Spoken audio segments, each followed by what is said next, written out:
Assalamualaikum warahmatullahi wabarakatuh. Alhamdulillah. Alhamdulillahilladzi anzala sakinata fi qulubil mu'minin liyazdadu imana ma'a imanihim. Asyhadu an la ilaha illallah wa asyhadu anna Muhammadar Rasulullah. Allahumma salli ala sayyidina Muhammad wa ala ali sayyidina Muhammad. Faqala ta'ala a'udzu billahi minasyaitonir rajim. Syahidallahu annahu la ilaha illa huwal malaikatu wa ulul ilmi qa'iman bil qisat. La ilaha illa huwal azizul hakim. Sadaqallah wa ba'du. Jamaah rahimakumullah, pagi hari ini kita akan belajar tentang 3 cara berfikir, 3 jenis berfikirnya manusia. Yang pertama mungkin saya ingin sampaikan dulu adalah kenapa pentingnya berfikir.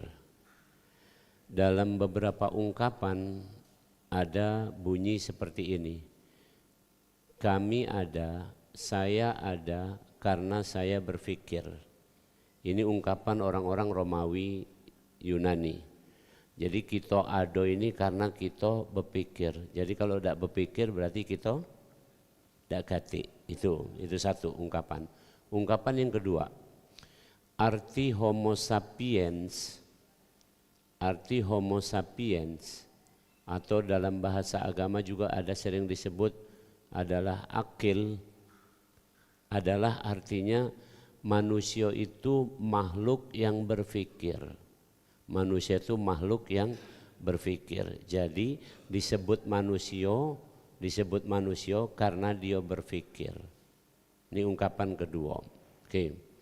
Ungkapan ketiga, bahwasanya dengan berfikir ini manusia punya derajat, punya kedudukan.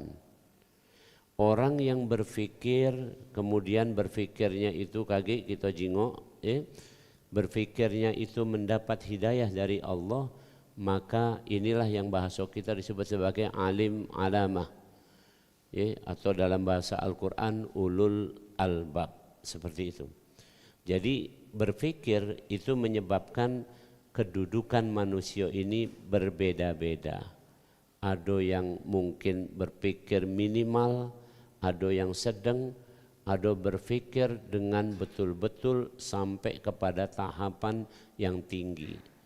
Inilah ungkapan tentang berfikir.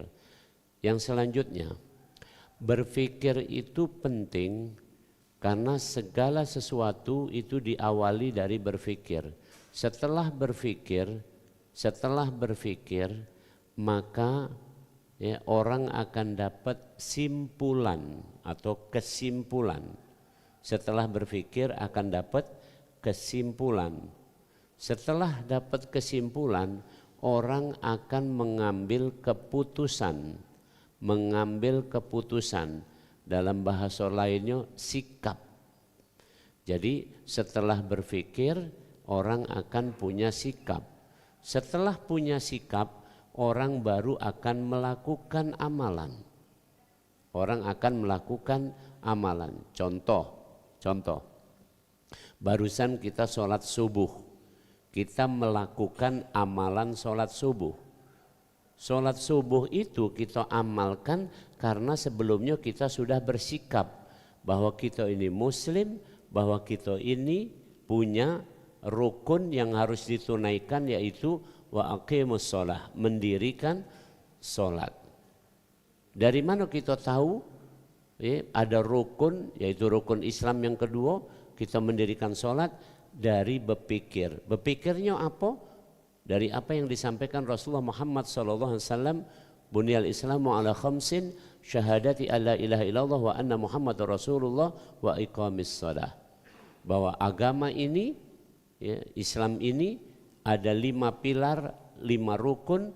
Rukun yang kedua adalah sholat. Jadi ulangi, dari kita berpikir, kita tahu bahwa simpulannya rukun Islam ada 5, yang keduanya adalah sholat. Maka kita ambil sikap, kita menjadi orang yang disebut sebagai orang yang mendirikan sholat. maka setelah itu kita melakukan sholat. Jadi pentingnya berpikir, kalau tidak katik berpikir maka tidak bisa bersikap, tidak bisa bersikap, tidak bisa berbuat. Mungkin ada yang nanya, ada tidak perbuatan yang tanpa dipikir? Perbuatan yang tanpa dipikir, ada. Bahasa kedokterannya namanya refleks. Refleks, jadi refleks itu tanpa dipikir. Misalnya mohon maaf nih, kita dikejar anjing. Misalnya tiba-tiba kita lagi berjalan, tahu ada anjing ngejar. Itu kamu berlari atau mikir dulu? Kayak gitu, kita jengok dulu. Ini anjing apa? Ini simpulannya apa? Kalau mah itu rata gigit duluan kamu cek. Jadi begitu anjing itu gonggong nak nerkem langsung kita. Nah itu namanya refleks. Tapi tidak setiap saat kita ini berhadapan atau menghadapi situasi yang butuh refleks. Nah, maka itu teraturnya manusia karena berpikir, berpikir kemudian bersikap, bersikap kemudian orang ini akan ya bisa melakukan amal perbuatan. Baik.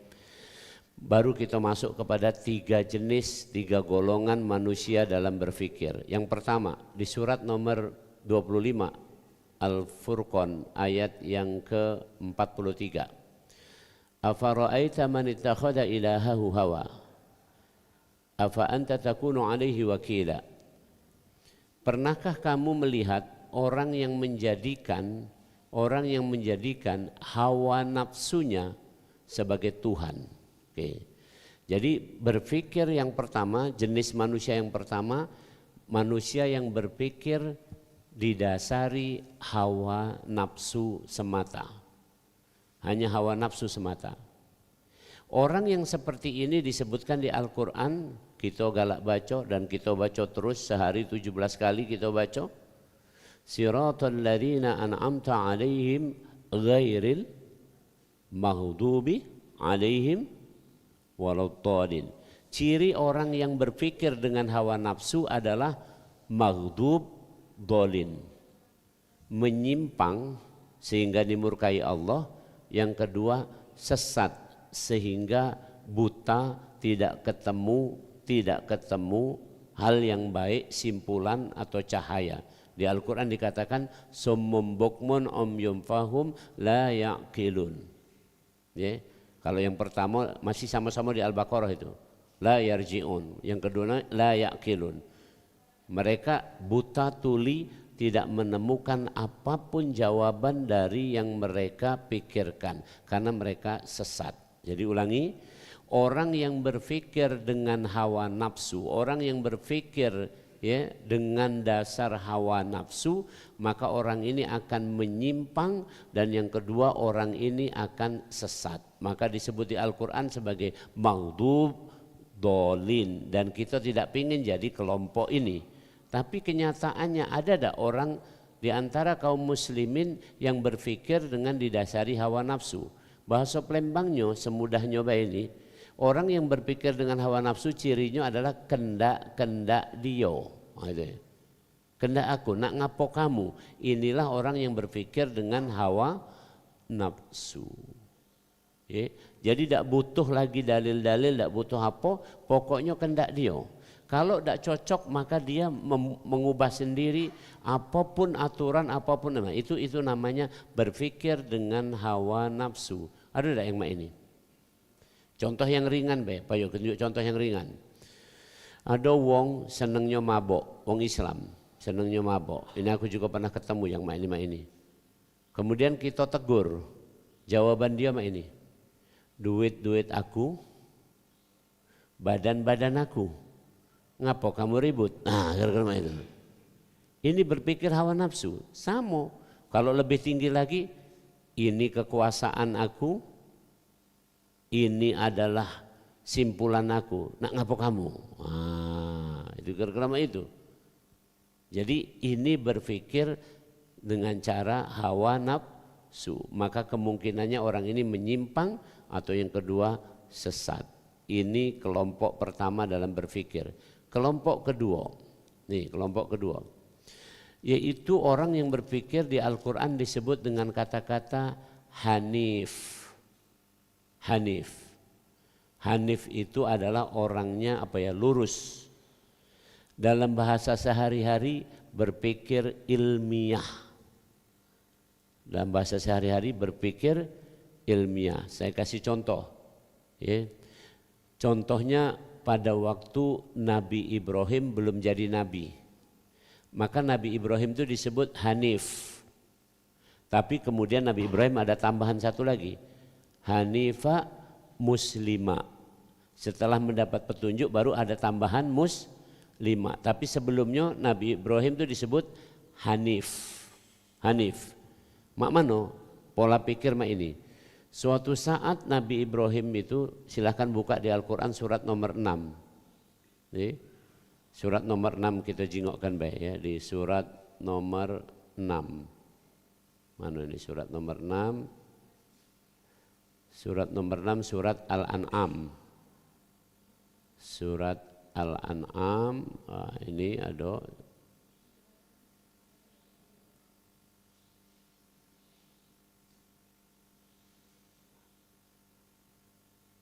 Oke. Jadi sehari-hari Nabi Ibrahim melihat ayahnya membuat patung. Kemudian patung itu disembah oleh kaumnya, termasuk oleh ayahnya itu tadi. Sehingga dalam hal seperti ini pikiran Ibrahim yang masih muda ini tadi mikir, lurus dia. Dak kado patung yang dibikin oleh ayahku disembah, sedangkan itu adalah cuman benda. Ini pikiran lurus. Maka kemudian dia melakukan eksplorasi. Maka seterusnya di sini disebutkan, ya, ini sangat jelas disebutkan, ya. Maka Nabi Ibrahim melihat, ya, falamma janna alaihi lail, maka ketika tiba di waktu malam, ra'a kaukaba, Ibrahim melihat bintang-bintang. Terus dari sini beliau berpikir berkesimpulan. Tadi masih ingat berpikir, kesimpulan, sikap, perbuatan, itu urutannya. Berpikir ada kesimpulan. Setelah ada kesimpulan ada sikap. Setelah ada sikap baru ada perbuatan. Maka Nabi Ibrahim pertama berpikir bintang, pecahnya ini layak disebut sebagai Tuhan, bukan patung-patung itu. Ya. Tapi kemudian, ya, di sini sangat jelas, ya, disebutkan falamma afala, maka ketika bintang-bintang itu hilang di waktu pagi hari, ya, qala la uhibbul afilin, maka Ibrahim mengatakan tidak mungkin Tuhan ngilang-ngilang. Nah itu, ini logikanya, ini logika berpikirnya. Tapi masih lurus, oke, dia belum jero. Kemudian melihat bulan, qamara, sama seperti itu. Falamma afala qala la illam yahdini rabbi la akunanna minal qaumid dhalin. Perhatikan kalimatnya. Disinilah dia mulai membuka pikirannya bahwa kalau cuman berpikir ilmiah, kalau cuman berpikir caroma itu baik, tidak akan sampai kepada kesimpulan yang benar. Maka beliau mengatakan di sini, ya, la illam yahdini, andaikan aku tidak dapat petunjuk, tentulah aku akan menjadi orang yang dolin, akan jadi sesat, jadi orang yang berpikir dengan hawa nafsu. Jadi simpulannya berpikir ilmiah itu berpikir sampai level, ya, sampai level menemukan sesuatu yang benar berdasarkan bukti. Pelan-pelan ini. Menemukan sesuatu yang benar berdasarkan bukti. Bahasa kerennya evidence. Di luar bukti maka dia tidak percaya. Inilah berpikir ilmiah. Inilah yang ditulis dalam skripsi, tesis, disertasi orang-orang di perguruan tinggi. Sekarang aku tanya baik, kira-kira Bapak Ibu rahimakumullah, pada waktu Bapak Ibu dulu nulis skripsi, nulis tesis atau disertasi, ada enggak rujukannya itu Al-Quran kalau isinya? Ada enggak? Jarang kan, sangat jarang. Misalnya gini, saya lah disertasi saya tentang DNA, tentang genetik, itu referensinya ndak kate tulisan Al-Quran ayat sekian, ndak kate. Karena itu murni adalah hasil evidence, bukti. Jadi aku neliti, bukti DNA-nya mak ini, ku teleskan mak ini, ku ambil referensi berdasarkan penelitian orang tentang itu juga. Jadi cuman sampai kepada bukti. Ini lemahnya ilmiah ini, cuman sampai sini. Maka disebut kebenarannya adalah kebenaran relatif, bukan kebenaran hakiki atau mutlak. Karena hidup ini dak galo-galo bisa dibuktikan apa yang menyebabkannya. Dak galo-galo hidup ini pacak dibuktikan, ya, ada sesuatu yang gaib yang dak pacak kita buktikan. Dak usah jauh-jauh. Contoh, pernah dengar kan kisahnya Nabi Isa, benar? Atau Nabi Yahya, pernah dengar? Nabi Isa itu bisa ngomong sejak umur berapa?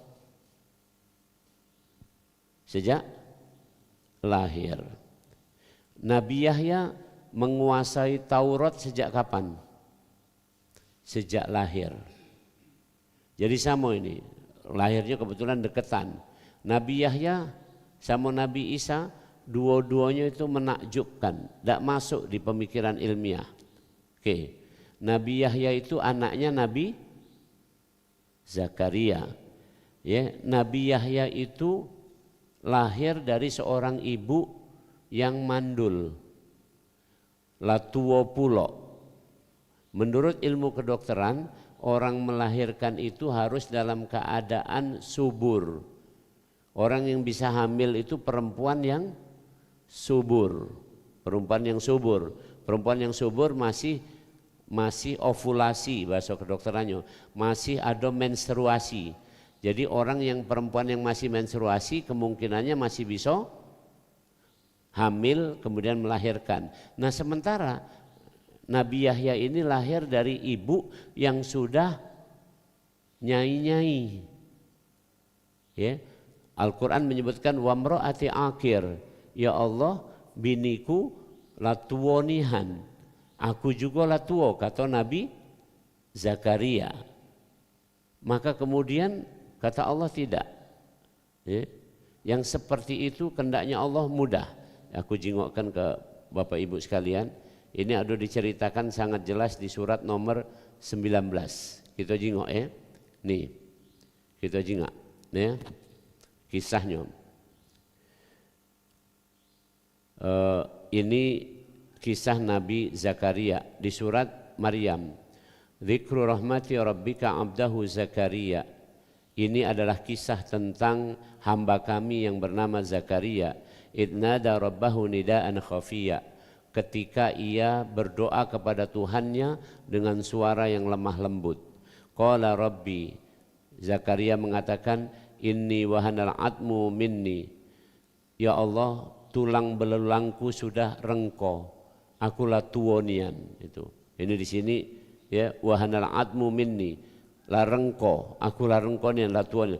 Wasta'ala ra'su syaiba, dan rambutku sudah memutih galau.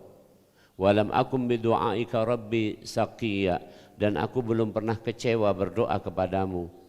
Selama ini aku tidak pernah kecewa berdoa kepadamu. Kemudian dia ngadu, wa inni khiftul mawaliya miwarai, dan aku khawatir siapa yang nak neruskan dakwah ini, siapa nak neruskan dakwah ini. Ingat, perhatikan nih, ini juga udah pelajaran berharga.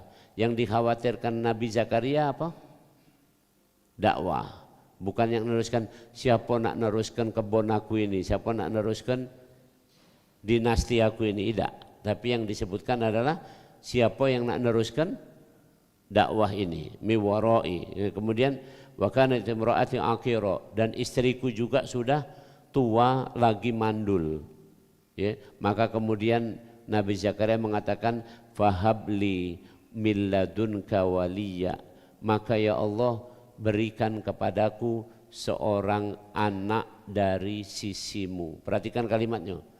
Nabi Zakaria tidak mengatakan fahabli waliya, tapi mengatakan miladunka, ada selipannya.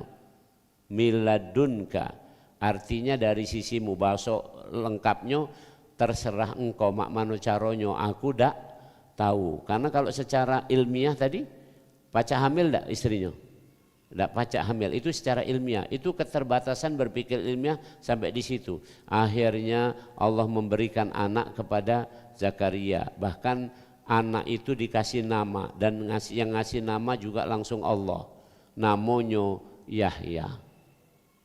Sampai Nabi Zakaria heran, qala rabbi anna yakunu li hulam wa kanat imraati aqira wa qad balagtu minal kibari atiya. Bagaimana mungkin kami punya anak ya Allah, istriku mandul dan aku sudah tua bangka seperti ini? Tidak mungkin ini. Maka kata Allah dijawab, qala kadzalika qala rabbuka huwa alayya hayyin. Dan Tuhannya mengatakan yang seperti itu mudah. Seperti itu mudah. Jadi sekali lagi, cara berpikir yang kedua adalah berpikir lurus, hanif, namanya berpikir ilmiah. Inilah bagus, tetapi tidak sampai kepada hidayah. Karena hal-hal yang sifatnya gaib, hal-halnya yang di luar katakanlah ketentuan seperti ini, itu terjadi juga pada Nabi, pada kita semua, itu tidak bisa dinalar dengan ilmiah. Tidak bisa dinalar dengan ilmiah. Kita pernah tidak mengalami kejadian dalam kehidupan kita ini? Atau sekarang baik, coba kita renungkan ya. Kita ini cuman pegawai rata-rata, anggaplah pegawai biasa ini. Tapi sampai sekarang kita punya istri, punya anak-anak ini hidup galau, bagus galau, makan galau, pacak sekolah galau, mandiri galau. Dari mana ini? Dari mana pacak ini? Kalau dihitung-hitung secara akuntansi, tidak masuk hitungan itu. Tidak masuk hitungannya. Nah inilah di luar ilmiah tadi, di luar evidence, di luar bukti. Jadi orang-orang kalau cuma mengagungkan ilmiah tanpa ada dasar petunjuk Allah, tanpa dasar petunjuk Allah, ya cuman sampai di sini. Maka dalam fenomena ini banyak sekali, mohon maaf, banyak ada di antara kita yang muslim, yang muslim yang disebut sebagai kaum liberal. Kaum liberal. Kaum liberal ini ciri-cirinya salah satunya contoh dia wong-wong main ini kira-kira boleh dibilang tidak ke masjid, bahkan tidak sholat segala macam. Dia mengandalkan pikirannya baik kira-kira. Kalau nak nyingok kaum liberal kemarin baru-baru ini mereka tanda kutip dapat panggung ketika ada mamang-mamang datang ke Indonesia yang pakai peci itu kan itu. Nah itu adalah semua yang nyambut itu di Indonesia itu kaum liberal. Termasuk kaum liberal itu pemikirannya sama kan. Kemarin itu kata mamang itu berkatilah orang LGBT kan begitu. Berkatilah orang LGBT. Maka yang nyambut di Indonesia juga adalah orang-orang seperti itu. Itu muslim, yang kitanya muslim tapi berlaku seperti itu. Dan dijadikan masjid itu tanda kutip dengan kondisi yang seperti itu. Dia tidak berpatokan pada hidayah Allah. Ini orang ilmiah tuh begitu bahayanya. Sekarang kita contoh baik, jingok kira-kira ini senianan baik. Rata-rata orang-orang di perguruan tinggi itu memang dididik cara ilmiah, termasuk aku ini dididik cara ilmiah. Kalau berhenti cuman sampai ilmiah maka dia cuman percaya sama bukti. Katik bukti maka tidak bisa dipercaya. Tidak ilmiah tadi. Makanya tadi saya menyebutkan tesis, skripsi, disertasi itu sangat jarang atau tidak pernah ada mencantumkan Al-Quran. Mencantumkan hadis. Tidak pernah ini. Yang ada dicantumkan di situ tulisan dari misalnya ini itu seperti itu referensinya. Kenapa? Karena itu hanya berdasarkan bukti, semua berdasarkan bukti. Nah berdasarkan bukti ini memang bagus, sudah benar kalau bisa terbukti. Kalau pecah kejadian Nabi Zakaria, pecah kejadian Nabi Isa, pecah kejadian yang kita dalam kehidupan sehari-hari ini, apa kehidupan sehari-hari ada sesuatu yang tidak usah jauh-jauh lah. Kita tadi sholat, yakin tidak? Kita ini sholat itu tadi menyembah Allah, yakin tidak? Aku tanya ini sana, yakin tidak? Yakin. Sementara kamu nyingok Allah tidak? Aku nyingok Allah dah? Tidak. Mak mano kamu baca yakin? Nah, coba itu kira-kira. Itu yang tidak bisa dimasukkan dalam ilmiah. Berpikir ilmiah cuman sampai kalau ada buktinya. Makanya ada anekdot, ada lucu-lucuan orang ngomong Tuhan itu tidak gati. Kalau ada mano tunjukkan, maka wong ini ditempeleng, pak ditempeleng. Ngapa aku ditempeleng? Sakit cek. Nah, balik ditanya, sakitnya mano? Di pipi tadi yang kamu tempeleng gitu. Mano bentuk sakit tuh mak mano? Ya udah kejingoan, nama itulah Tuhan. Ado tapi kamu tidak jingoan. Maka ayatnya bunyinya di surat nomor 6, la tudrikul absar wa huwa yudrikul absar. Allah tidak terjangkau oleh pandanganmu, tapi Allah menjangkau kamu. Bahkan disebutkan di Al-Quran, la ta'khuduhu sinatu wala naum. Walaupun kamu tidur pules, Allah nyingok kamu. Ini Allah tidak pernah ngantuk, tidak pernah tidur. Tadi terus inna rabbaka labil mirsad. Tahu bahasa kalimat labil mirsad. La itu la pendek pakai, la taukid itu namanya. Inna rabbaka labil mirsad. Sesungguhnya Tuhanmu senantiasa mengintai kamu. Jadi kalau ada intel yang paling hebat di dunia ini, intel yang paling hebat, maka lebih hebat lagi adalah Allah yang menjadi intel bagi kita. Bahkan disebutkan di Al-Quran, wa huwa ma'akum ainama kuntum. Allah bersama kamu dimanapun kamu berada. Nah itu kita cuman bisa beriman, tidak bisa disebutkan pakai dalil ilmiah. Kalau kamu nuliskan itu tidak lulus kamu, misalnya tesis atau disertasi.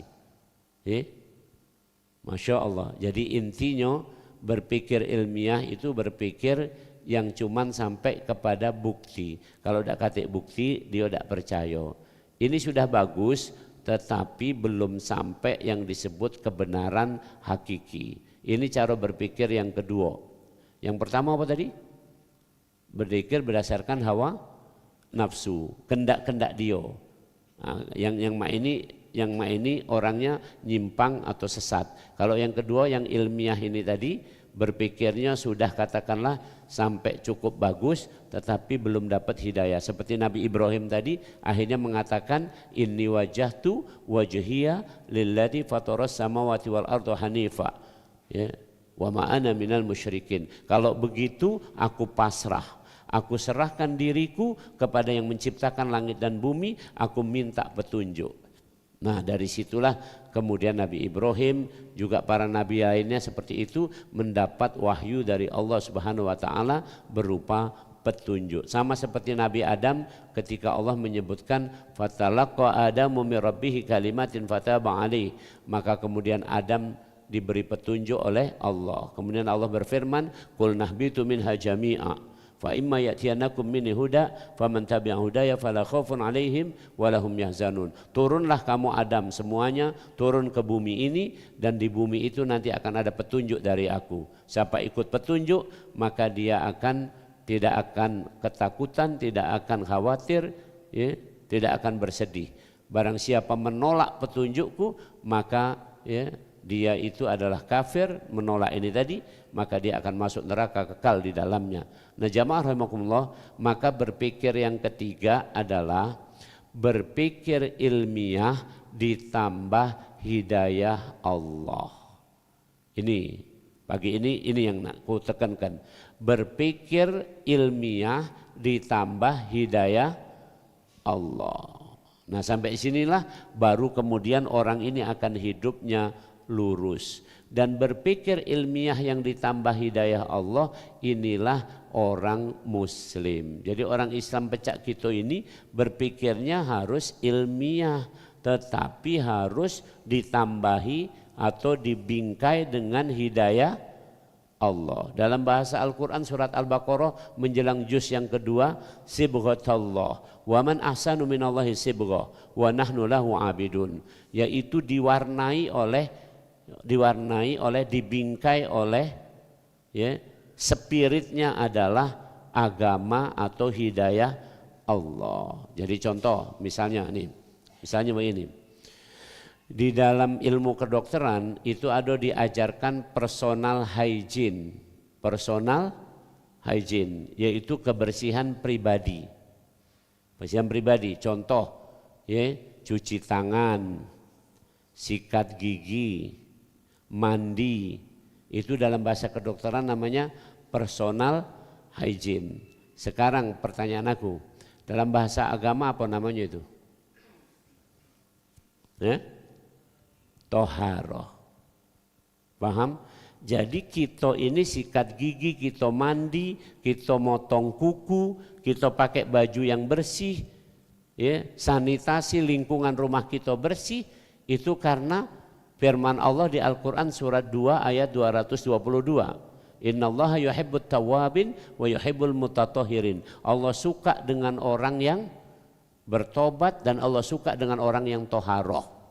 Kira-kira itu. Itu namanya kita berpikir ilmiah dibungkus dengan hidayah Allah. Contoh yang lain lagi, makan.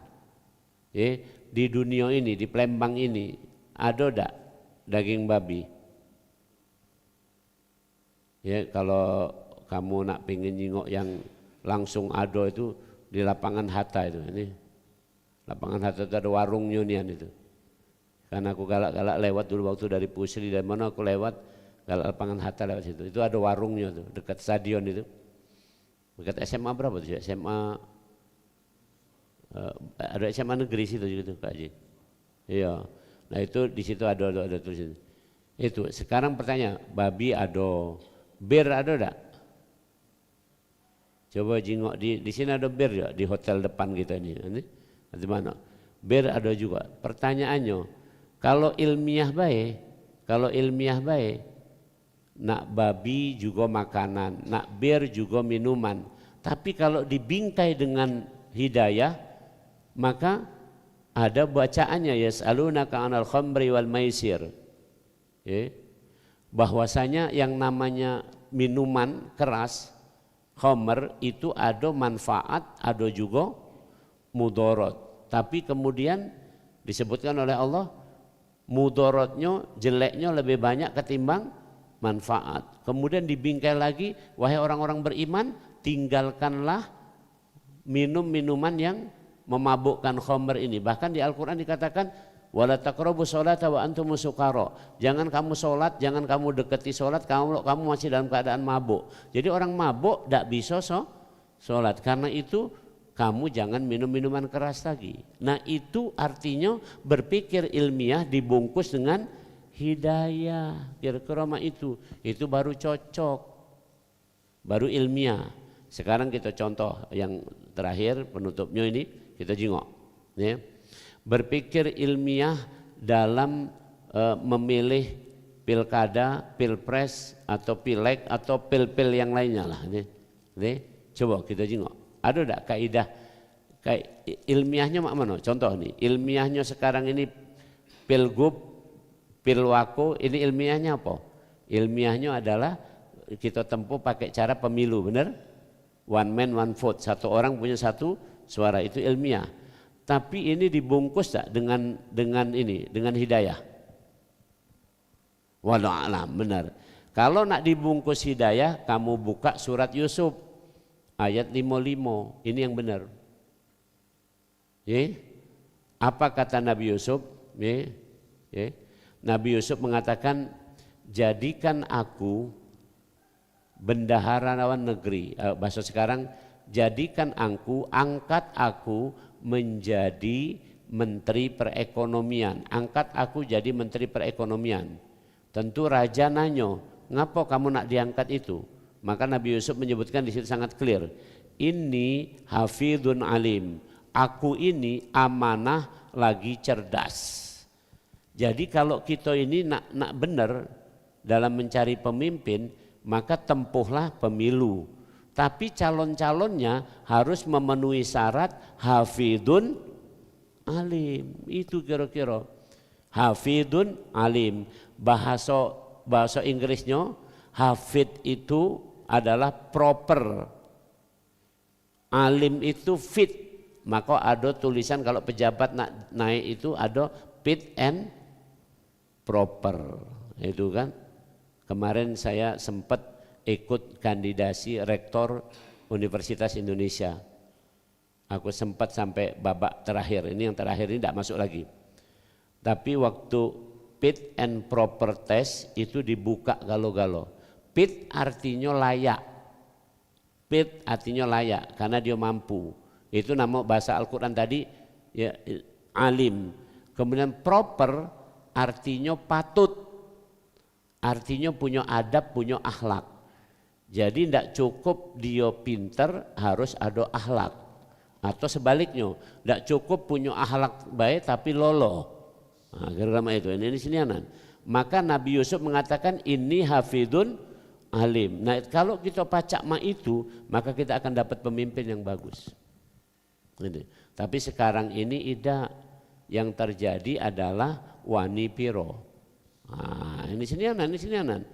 Saya kasih contoh bela. Ini udah lazim di mana-mana. Misalnya, ini tidak usah jauh-jauh. Suatu saat ini ceritonian dari yang mengalami. Orang ini ada orang berapa? 1, 2, 3 lah, 3 atau 4 layak untuk jadi salah satu direktur BUMN. Maka dia tes. Karena aku juga pernah mengalami tes yang sejalan dengan ini. Aku bareng mereka ini juga. Tes. Waktu tes segala macam fit and proper tadi memenuhi syarat galau. Jadi yang direktur BUMN ini ada 3 calon itu memenuhi syarat galau. Nah, yang terakhir ini yang rusak. Yang 3 tadi nak diambil sikok. Jadi pertanyaannya begitu masuk ke dalam ruangan itu cuma ditanya sikok baik. Kamu nak ngenjuk berapa? Nah, maka ada kawan aku itu, aku tidak punya. Oh sudah, terima kasih, wassalam. Ya sudah, kalau tidak punya ya tidak baca. Kira-kira itu.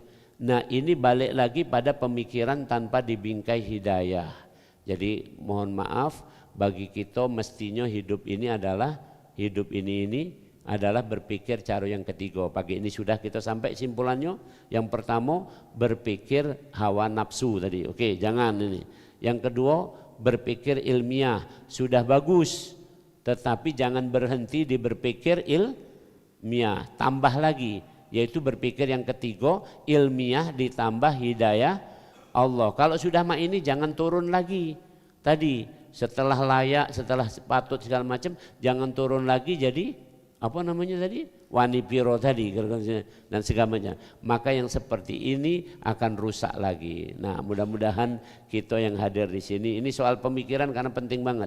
Habis berpikir ada simpulan, habis simpulan ada sikap, sikap ada perbuatan. Jadi apapun yang kita gawikan, tunggat-tunggit, sholat segala macam ini berdasarkan pola pikir kita, Nah, kalau dakma itu, masya Allah. Nah, pola pikir kita ini adalah pola pikir yang mestinya dibimbing oleh wahyu. Dalam bahasa yang umum disebut sebagai pola pikir nubuwah, pola pikir kenabian. Demikian, mudah-mudahan bermanfaat untuk itu. Kalau tafadhol, kalau ada sikok mungkin pertanyaan silakan. Ini syuruk. Tafadhol.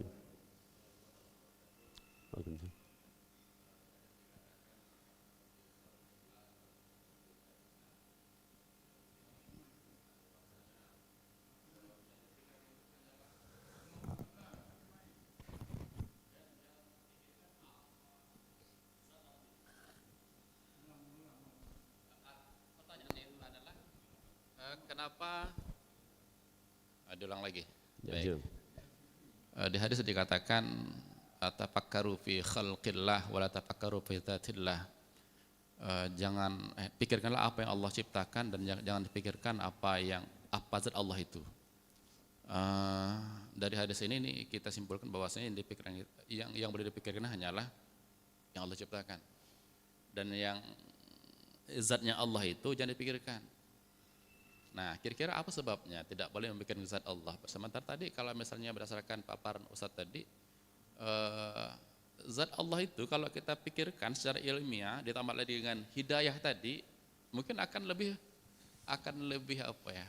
lebih membuat kita tambah yakin dan iman lagi sama Allah. Demikian. Assalamualaikum warahmatullahi wabarakatuh. Jadi nanyonyo ini sebenarnya tidak aneh. Nabi Ibrahim pernah tanya, ini Nabi Ibrahim nanyonya mak ini, kaifa tuhyil mauta, ya Allah, mak mano engkau menghidupkan orang yang sudah mati? Dijawab oleh Allah, afalam tu'min, kau tidak yakin apa? Ya. Kata Nabi Ibrahim, tidak, aku yakin ya Allah. Cuman tadi jawab apa tadi? Lebih mantap lagi ini.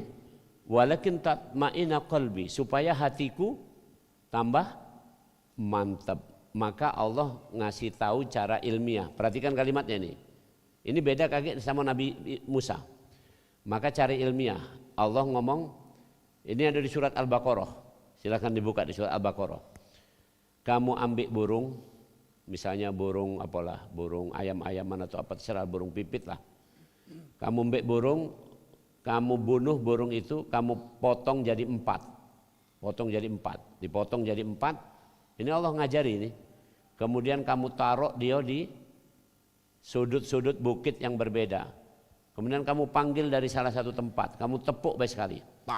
Burung datang. Maka burung ini datang lagi, bentuknya utuh lagi, yang sudah apa? Terpisah itu berbeda itu. Nah disitulah Nabi Ibrahim tahu, itulah cara aku menghidupkan orang yang sudah mati. Perhatikan kalimatnya. Ini bertanya tentang cara Allah menghidupkan orang yang sudah mati atau sesuatu yang sudah mati. Nabi Ibrahim nanya mana cara hidupnya ini. Bukan bertanya tentang zatnya Allah. Tadi beliau ini menanyakan mano tentang zat Allah kan karena. Nah ini pernah ditanyakan oleh Nabi Musa. Nah ini yang agak beda sedikit. Nabi Musa mengatakan ini angdur ilaik. Silakan buka di Al-Quran di surat nomor 7. Ya Allah, aku pingin melihatmu. Nak ku jingok nian, mak mano engkau ini sesungguhnya. Ya. Maka kata Allah, lantaroni, tidak akan pernah kamu bisa melihat aku ini. Nah aku ini mak mano segala macam tidak akan lihat ini. Kenapa? Nabi Musa kemudian dikasih tahu oleh Allah juga. Caranya ilmiah. Ya. Kalau kamu memang nak lihat aku, coba kalau kamu lihat perhatikan bukit yang di sebelah sana itu, ya, bukit yang di sebelah sana ini, ya, maka ketika Nabi Musa memperhatikan bukit di sana, bukit itu pun hancur, saking takutnya dengan Allah. Nabi Musa kemudian pingsan.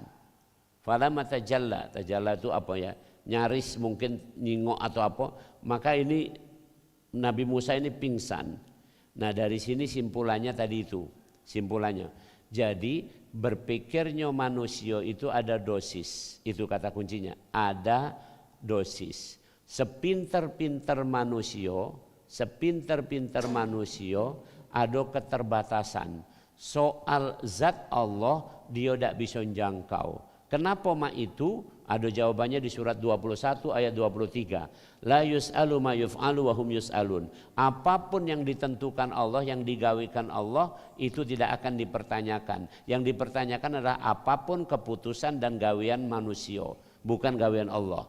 Jadi intinya kalau dibilang ngapo kita tidak pacak menjangkau Allah dalam segi zatnya itu tadi, karena otak kita, pemikiran kita tidak sampai ke sana. Ngapa otak kita tidak sampai? Itulah yang Allah ini kan. Bahkan sebenarnya dalam fenomena sehari-hari itu Allah itu tanda kutip ngejek kita. Sekarang aku tanya baik, ada tidak dokter yang sakit-sakitan? Ini ada. Maksud aku kira-kira menurut kamu dokter itu mestinya apa bayangannya? Sehat. Ada tidak ahli ekonomi yang miskin? Nah, itu bagaimana?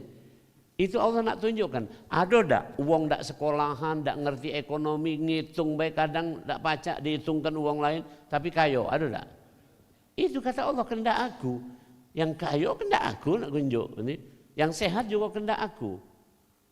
Ada tidak kira-kira, mohon maaf nih, cak kamu ini kan cak ngerutuk-ngerutuk baik sekarang ini dengan kepemimpinan nasional sekarang ini kan ribut kamu, ngapalah rombongan itu bayang ini gitu. Ngapa dak kita ini, ngapa dak wong yang benar, ngapa segala macam. Kemarin yang terakhir aja, orang ini sedang lagi guncang-guncang ribut masalah, ini kamu juga dak tepat, aku luruskan ini. Aku luruskan, ini orang kita juga tidak tepat, ini dua-duanya tidak bagus. Ya, misalnya contoh fenomena Pilkada DKI. Itu sebagian orang tergilo-gilo sama Pak Anies. Sebagian orang lagi itu tidak peduli dengan itu. Dua-duanya hal yang tidak tepat. Yang tergilo-gilo dengan manusia jangan. Kata Rasulullah, cintailah siapa yang kamu cintai, tapi kamu pasti akan berpisah dengannya.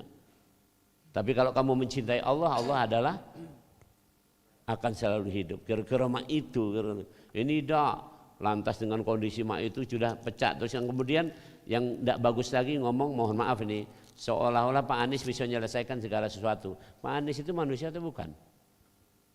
Jadi, pacak kapan-kapan mati dah. Kita juga pacak nih.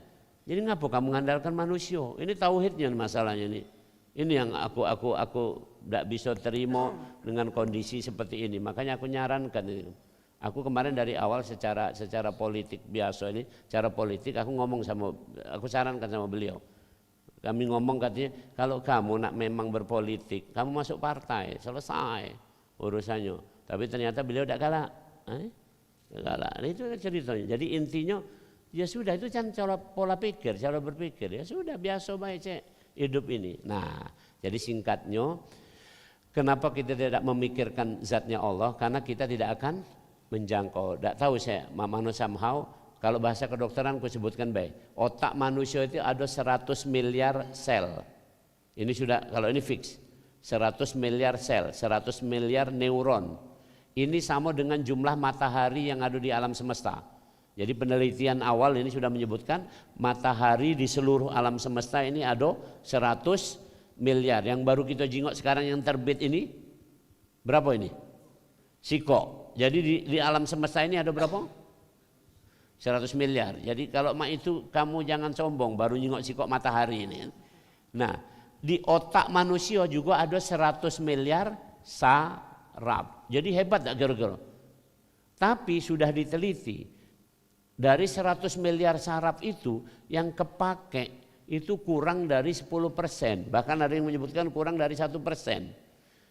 Kurang dari 100%, 10% baik, sudah ada Habibie, sudah ada Einstein, orang yang sangat jenius, katanya IQ-nya 200. Kalau IQ kita kan, ya rata-rata yang kuliahan cak kita ini 100, cuman cek, Habibie 200, mana gitu. Jadi otak wong dua digabung situ, bukan wong dua yang biasa baik, wong dua yang memang ini digabung.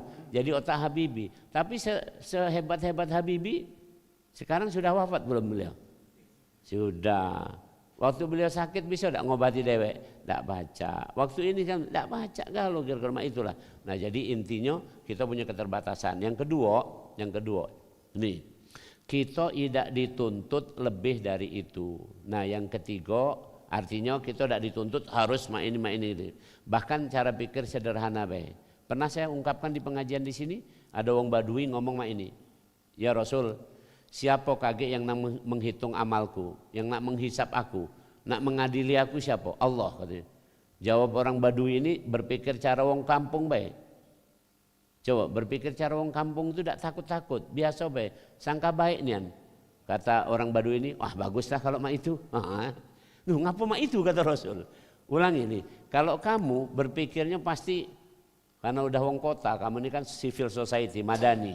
Kamu pasti mikir gini, ya Allah, nanti kalau di akhirat aku dihisap, dosaku mak itu, waktu itu mak itu. Kamu kan mikir mak itu kan? Dosaku banyak, ini segala macam, sedih kamu nangis. Makanya kamu sering mendekat jadi rajin ke masjid itu gara-gara itu. Kalau wong dusun tadi tidak ngomong itu, nanya baik, ya Rasul, siapa yang kaget menghukum aku, menghisap aku, yang bakal mengadili aku? Allah. Dijawab oleh wong kampung ini, baguslah kalau mak itu. Nah, ngapa bagus mak itu? Karena selama ini hubungan aku sama Allah baik-baik saja. Mak itu bagaimana? Itu jawabannya. Ini pola pikir yang sangat sederhana tapi ini mantap benar. Ditanya kenapa baik-baik saja? Ya selama ini aku ini wong dusun, tidak pintar nyari duit, tapi aku berduit. Selama ini aku tidak baca ini itu, tapi buktinya aku baca.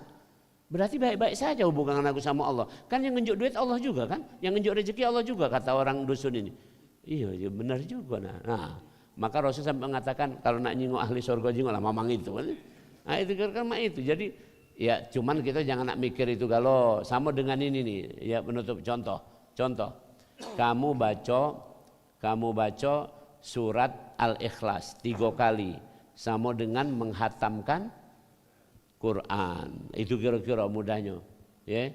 Kamu baca subhanallahi wa bihamdihi adada khalqihi wa ridha nafsihi wa zinata arsyihi wa midada kalimati sama dengan zikir berjam-jam.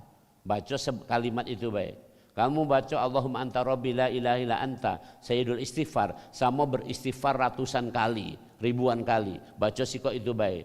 Nah, tinggal kita cara berpikirnya mak mano. Jadi simpulannya justru dengan yang ado ini sudah cukup untuk kita tambah yakin akan zatnya Allah, akan pertemuan dengan Allah. Penutupnya ada doa yang kita harus mungkin bagusnya kamu hafal, aku sampaikan sama kita kalau di sini. Doa Nabi Muhammad SAW tentang supaya kita tadi berpikir yang nomor berapa tadi? Nomor 3, yaitu berpikir ilmiah dituntun dengan hidayah Allah. Apa caranya? Ini. Allahumma inni as'aluka nafsan bika mutmainnah tu'minu biliqa'ik wa tarda biqada'ik wa taqna'u bi'ata'ik. Wahai Allah, karuniakan kepadaku jiwa yang senantiasa tenang, mantap, tambah iman, yaitu jiwa yang beriman kepadamu karena berjumpa senantiasa denganmu, yaitu jiwa yang redho dengan ketentuanmu apapun, yaitu jiwa yang merasa cukup dengan pemberianmu. Allahumma inni as'aluka nafsan bika mutmainnah tu'minu biliqa'ik wa tarda biqada'ik wa taqna'u bi'ata'ik. Walhamdulillahirabbil alamin. Assalamualaikum warahmatullahi wabarakatuh.